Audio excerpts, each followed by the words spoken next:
नयन खुलेंगे। करो ध्यान साधना। आइए सुनते हैं आज की कहानी मनुपुत्र नाभानिर्देष्ट की कथा।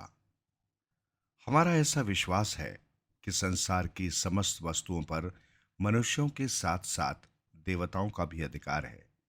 इसलिए हमने हर जगह देवताओं का वास माना है और उनको संतुष्ट करके ही हम प्रत्येक वस्तु को अपने प्रयोग में लाते हैं। जैसे हमारे घर में ग्रह देवता का वास है और कुल अर्थात वंश के देवता को कुल देवता कहा गया। इसी प्रकार ग्राम देवता, नगर देवता, पथियारी पथ के देवता, राष्ट्र देवता इत्यादि माने जाते हैं। जब कभी किसी धार्मिक यात्रा पर जाते हैं तो नगर के बाहर आज भी पथियारी बनी हुई है, जिनका पूजन करके तब आगे बढ़ते हैं। इसी प्रकार अग्निदेव को देवताओं का मुख माना गया है।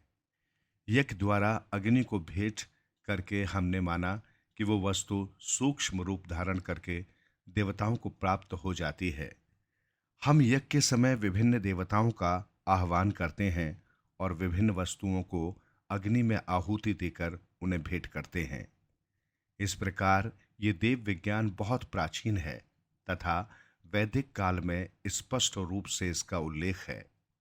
ऋग्वेद संहिता के दशम मंडल में इससे संबंधित एक सुंदर कथा है। महाराज मनु के अनेक पुत्रों में से एक का नाम नाभा निर्दिष्ट था। वे एक गुरुकुल में गुरु के पास रहकर शिक्षा ग्रहण कर रहे थे। उस समय वे किशोर अवस्था में थे, जिस समय ब्रह्मचार्य आश्रम कहा जाता था और जो लगभग 25 वर्ष की आयु तक रहता था। इस समय बालक अपने अपने वर्ण के अनुसार शिक्षा ग्रहण करते थे। नाभानिर्दिष्ट उस समय वेदों के अध्ययन में रत थे। इस समय उन्हें पता लगा कि पिता ने अपनी सारी संपत्ति उनके अन्य भाइयों में बांट दी है तथा उन्हें कोई भी हिस्सा नहीं दिया है। उन्हें इस बात का बड़ा दुख हुआ और वे गुरुकुल छोड़कर पिता के पास पहुंच गए तथा उनसे पूछा, आपने अपनी सारी संपत्ति मेरे सभी भाइयों में बांट दी, मुझे आपने उसमें से हिस्सा क्यों नहीं दिया? क्या आप मुझे इस योग्य नहीं समझते? पिता बोले, यदि मैंने तुम्हें संपत्ति में से हिस्सा नहीं दिया तो कोई चिंता की बात नहीं है। तुम इससे भी ऊंची तथा इससे भी अधिक संपत्ति के अधिकारी हो। देखो, आंग्रिस ऋषि स्वर्ग की इच्छा से सोमयज्ञ कर रहे हैं। ये यज्ञ 12 दिन तक चलता है। 6 दिन यज्ञ वे पूरा कर चुके हैं। शेष 6 दिन का यज्ञ कैसे करें, ये उनकी समझ में नहीं आ रहा है। तुम वहां जाओ और उनको पूर्ण कराओ। उस यज्ञ को पूर्ण कराने के बदले में वे तुम्हें बहुत सा धन तथा 1000 गायें दक्षिणा के रूप में देंगे। नवानिर्दिष्ट ने तब पिता से सोमयज्ञ के विषय में अपनी अज्ञानता बताते हुए उनसे शेष यज्ञ कराने की विधि पूछी। पिता ने सहर्ष उसे सब कुछ बताया, जिसे अच्छी तरह समझकर वो आंगिरस ऋषियों द्वारा किए जाने वाले यज्ञ में सम्मिलित होने के लिए चल दिए। वहां नामानिर्दिष्ट ने वही स्थिति पाई जो पिता ने बताई थी। उसने ऋषियों से कहा कि वो उनके यज्ञ को पूर्ण करने की विधि जानता है तथा उन्हें निश्चित रूप से वो यज्ञ द्वारा स्वर्ग का अधिकारी बना देगा। ऋषिगण बहुत प्रसन्न हुए और यज्ञ पुनः नामानिर्दिष्ट की अध्यक्षता में प्रारंभ हो गया। निश्चित समय पर यज्ञ पूर्ण हो गया और देवताओं को पूर्ण संतुष्टि प्राप्त हुई तथा आंगिरस ऋषि भी स्वर्ग के अधिकारी बन गए। तब उन्होंने नवानिर्दिष्ट को 1000 गायें तथा अन्य संपत्ति भेंट की। नवानिर्दिष्ट जैसे ही उस संपत्ति को लेने लगे, यज्ञ स्थल के उत्तर की तरफ से एक काले रंग का अत्यंत शक्तिशाली व्यक्ति आता हुआ दिखाई दिया।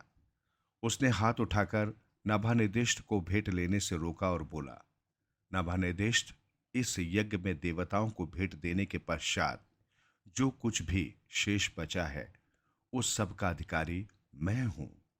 मनुपुत्र नाभानिर्दिष्ट को बड़ा आश्चर्य हुआ कि ये व्यक्ति कौन है जो ऐसा कह रहा है।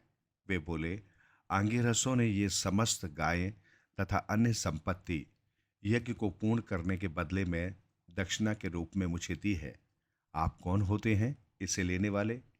वो काले रंग का भीमकाय व्यक्ति बोला, जाओ, तुम्हारे पिता तुम्हारे इस प्रश्न का उत्तर देंगे कि मैं कौन हूं तथा मेरा यज्ञ के इस अविष्ट भाग पर क्या अधिकार बनता है।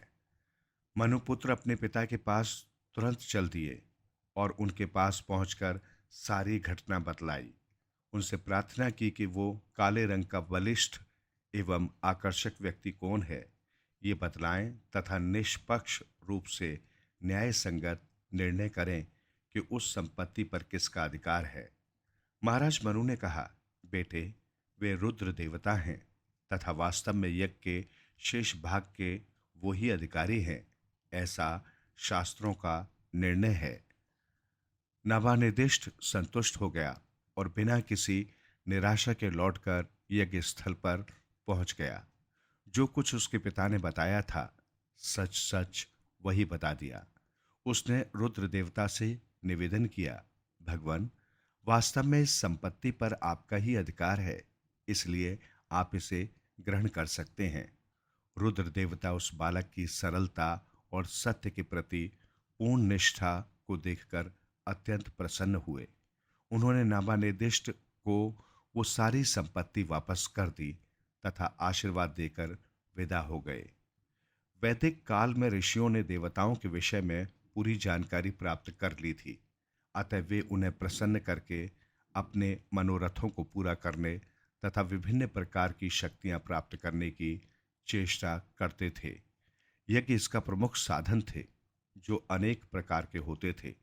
कम से कम समय से लेकर वर्षों तक वे चला करते थे।